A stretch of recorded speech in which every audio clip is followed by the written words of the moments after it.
Hello and welcome to another video. My name is Ben and I'm a self-taught web developer who went from zero to paid full stack in 8 months via the Odin project. And in today's video, I wanted to talk about your GitHub profile. Is it something that you need to focus on a lot? Do recruiters care about your GitHub profile? What about your contributions graph? Does it need to be as green as spring grass? These are some of the things that I want to talk about and give my opinions on. And if you like this kind of content, please do consider liking and subscribing to my channel, and also leave a comment below if you have any questions, comments, anything about what I'm saying here today resonates or you disagree with. I'd love to hear from you. As well, if you have any ideas for future topics, I'd love to hear from you. Okay, so back to today's topic on GitHub profiles. I'm just going to share this screen with you here. So we are looking at a GitHub profile. It's my GitHub profile. And if you're new to development, you may even be wondering what on earth GitHub is.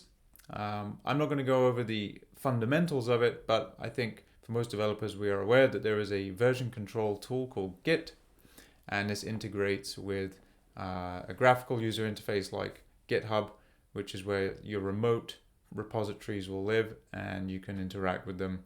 But there are other alternatives. Something like Bitbucket is another option that you have. But I think most of us are familiar with and do use GitHub. So a GitHub profile is just, it's your section of GitHub. It's your remote version of all of your projects. So all of these repositories here are individual projects that I have on my profile. And then you're going to have your profile page where you have a bit of an about me and then some quick links to your most popular repositories. And then the one thing that most people seem to love focusing on is this contributions graph down here, which does give a pretty good insight on things, right? So what this contribution graph is doing is it splits all the days in a year into these little blocks. And you can see back when I started coding, well, there was no contributions before I started learning web development. And then I started the Odin project back in December of 2021, and I started making commits and pushing them up to the remote, which is what I'm using is GitHub, so it displays here on this graph. 2022 is a lot more busy because I was getting more and more invested in studying and getting further and further into the Odin project. Then in 2023, it's around when I got my job right here, so I went quiet for a while. And this is one thing you're going to remember is you're going to have a personal GitHub profile, but you may also have a professional GitHub profile as well. And I never got the two to kind of communicate with each other. So any commits that I made professionally were not showing up in my personal side, and that's fine. But someone can be a very active developer at work, but you'll never see those contributions on their personal profile. And that's one of the flaws with this whole contributions graph. It's not really the most accurate way to tell if somebody is contributing and working on code every day, who is a professional. If you're a newcomer and you haven't worked yet, then it's the best thing that a recruiter has to see how active that you are. And into this year, I mean, I'm fairly active. All of these green marks on here, contributions, are mostly for an open source project that I'm working on in Ruby for Good. And one thing that is useful here is if you look at this graph here, so it's got on the two axes, there's kind of 4 criteria we're looking at. There's code review, issues, pull requests, and commits. And you can see in the very beginning, it was 93% commits, right? Because I was working on my own projects and I was making commits to these remote repositories. But as time goes on, I started working in different capacities as well. So I started working on open source projects and working with other developers. So I was doing more code review and creating issues. So an issue is on an open source project. It's something that needs to get done. You make an issue for it. And then a developer can come along and do that work. And then pull requests as well is happening when you're working on repositories that have controls in place to make sure that you are making pull requests and not committing to them directly. And then this year, it's mostly code review and issues and very few commits for the kind of work that I'm doing privately. Okay, so I mean that's underscoring what a GitHub profile really kind of looks like. There's not much to it, but there seems to be a lot of focus on this contributions graph. Now, this contributions graph, I think, is a very good it's the best indicator a recruiter has as to how active you are. So having a lot of green boxes on here isn't going to be a bad thing. I think it's a good thing. It shows how active that you are. It shows that you're being consistent and that you're committed to your learning. And this is more applicable to somebody who hasn't worked professionally yet. Okay, someone who's trying to get their first job. Having lots of green boxes here, it's not going to hurt you. But I really don't think that your main goal should be to fill up your green boxes here and to have a panic attack if you have a gray box when it should be green. You know, maybe you didn't get to your computer that day, you didn't make any commits.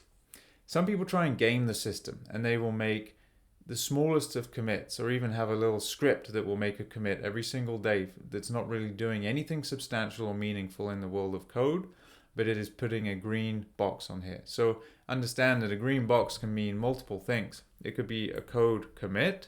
So when you're learning to code, it's going to be mostly code commits, like it was for me. And that can be easily gamed. I wouldn't recommend trying to game this, okay? Just make meaningful commits as you're learning to code and working on projects. But these green boxes could also come from things where you're doing code reviews on a pull request, like I said, making issues or making pull requests. So there are other ways to get green boxes. Now, a savvy technical recruiter is going to very quickly be able to tell if you have gamed the system and you have a green checkbox every single day.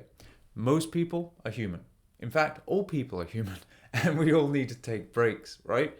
So if you've got green every single day, 365 days a year, it's going to look a little bit suspicious. And it may make a recruiter drill a little more into what these commits actually mean on any given day. And if they see a pattern that you're really just committing kind of inconsequential code, you know, a change in a README or something really small and nothing meaningful, they're just going to write you off right away as somebody who's gaming this whole contributions graph.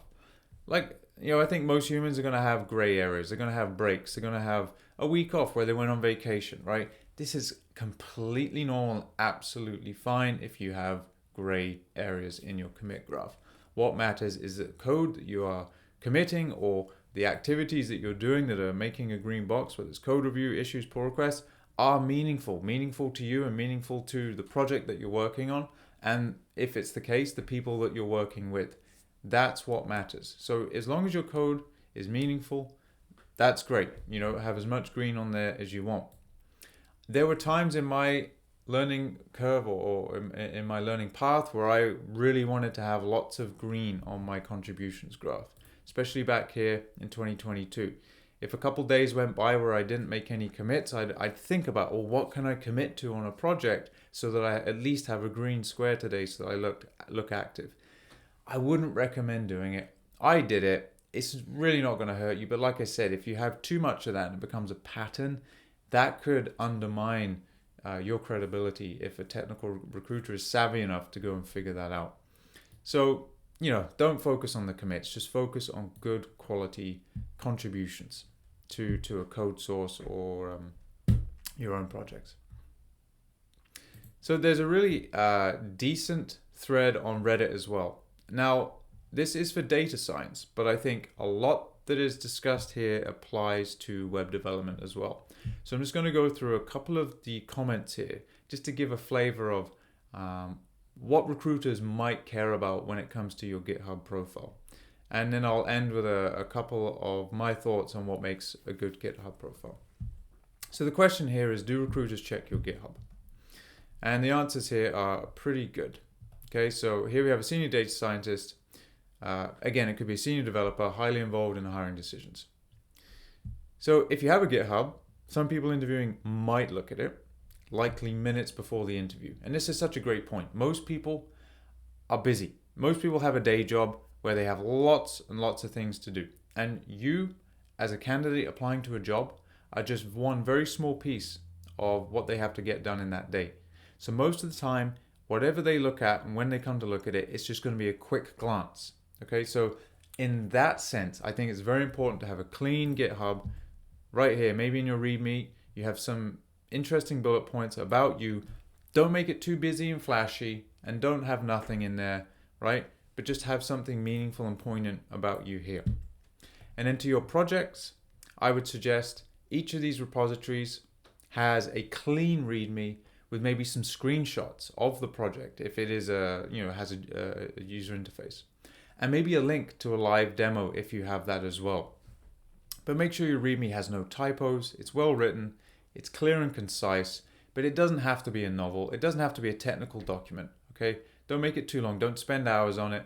If you finish something, maybe spend, 20 minutes just putting your README together. So when a recruiter does check your GitHub profile for a couple of minutes before an interview, they're seeing good signs, okay? Well written stuff, well organized, links, images, okay, looks good. Now this is also a very good point. I usually don't bother looking at GitHub profiles because there's no way to guarantee it's even your work, much less that you did it in any time constraint or realistic work environment. There is something true to be said here as well. Lots of people, like I said, they can game their contributions graph, but they can also game the code in their repositories. They can just copy paste from other people. I have seen it firsthand where somebody has just copy pasted the code from someone else's repository.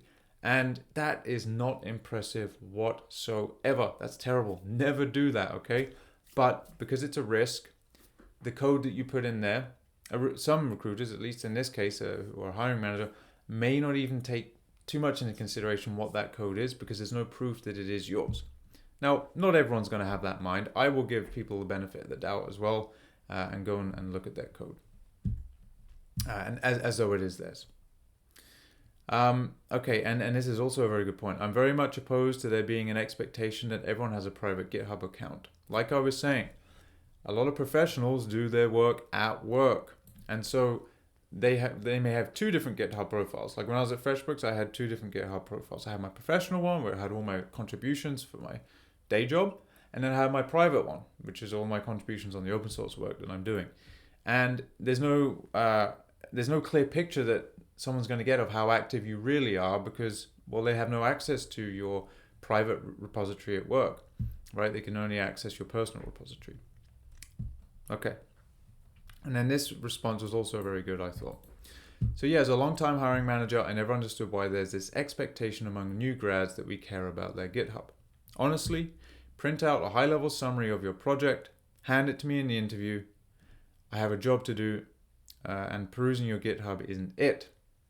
Okay, I mean, this must be for an in-person example of printing something out. I care about your code only as a talking point.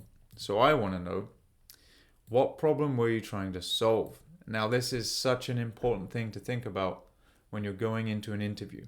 Your GitHub profile is not going to pass the interview for you. If anything, it might help you get an interview. But what's really important is how you are able to talk about what you have done, okay? And your GitHub profile is just an account of your code. But really what matters is what's in here. Why did you choose that problem, okay? And then how did you approach it, right? What other solutions did you consider before choosing the one that you did? Why did you choose the one that you did? What did you learn during your development? Does it work? Okay, and then you could go further into how would you improve it if you have more time? What other considerations would you make? Okay, what did you learn not to do in future? These are the really key things that you want to think about and spend time on instead of polishing your GitHub profile so that it's absolutely spick and span and your contributions graph is as green as can be. These are the things that really matter, I think. Okay, so we'll look at a couple more comments here and then I will move towards ending this video. So I'll never hold a GitHub account against someone, but I will let it impress me. So I've offered interviews to folks who don't have anything impressive on their resume simply because they had an outstanding GitHub. Okay, so this is an example where a GitHub has been very beneficial. He doesn't go into saying, or this person doesn't go into saying what an outstanding GitHub is, but I think if I was to hazard a guess, I would say, it's very clean, clear to understand, and the projects on there have very good READMEs.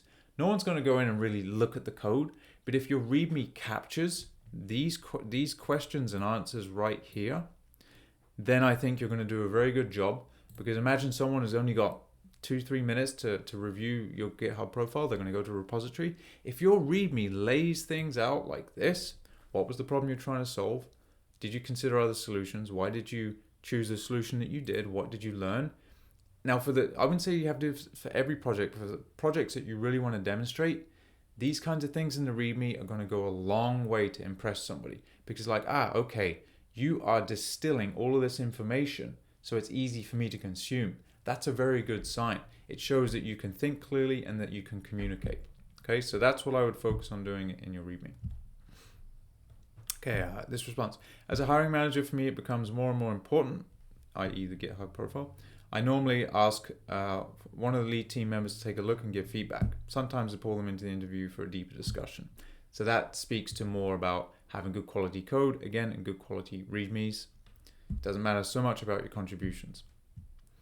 Recruiting managers or recruiters don't care about GitHub, hiring managers might. And as a hiring manager, I care.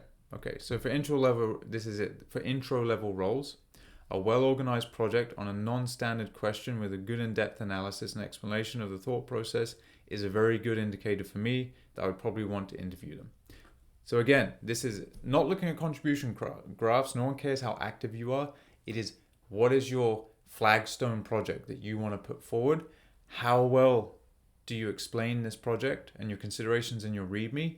And then the code itself, right? If someone is more technical, they're going to go and look at that code. Obviously, you need to have well-structured code, but you also need to be able to talk about that code. And I think that's a really important piece. All right, let's look at one more and then I will carry on.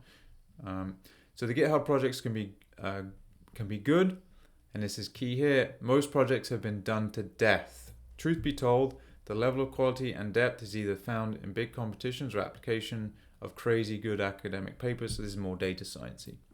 Another big thing that would seriously bump a GitHub is having a popular repository or doing public contributions to packages. These things really help out and do display a level of skill that makes you stand out from the crowd. Again, meaningful contributions matter. Okay, so there's two things that I'm pulling out of this comment, and I think I agree with this as well. Most projects have been done to death. Okay, so if I'm a hiring manager, I go to your GitHub profile and I see, to-do list, tic-tac-toe, these kinds of projects, everybody's done a simple CRUD app, a clone of X, Y, Z, I don't know, Instagram or Twitter, right? Everybody has done these projects. And this is something I always harp on about in my other videos.